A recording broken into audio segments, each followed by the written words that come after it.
So today I'm using a paint stir to do the measurements, but you can use anything you have in your house really. And I'm also using different pencil crayons and wax crayons, whatever you have at home to decorate and to learn how to measure. So here we have millimeters along the bottom, centimeters with the bigger black numbers to the 10. Up here we have inches and their fractions.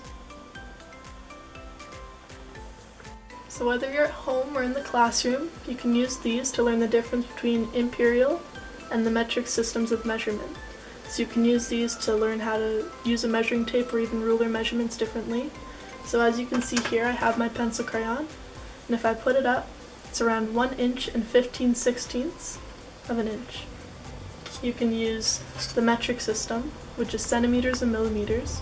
And if I put it up, it's around 8 centimeters or 83 millimeters.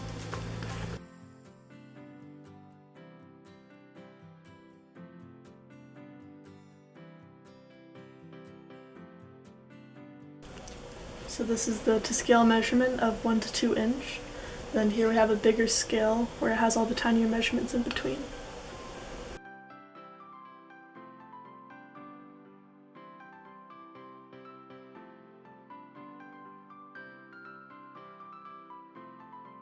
So I decided to decorate mine with some roses, as you can see here. You can use any materials you have in your house to make it your own and make it creative and fun.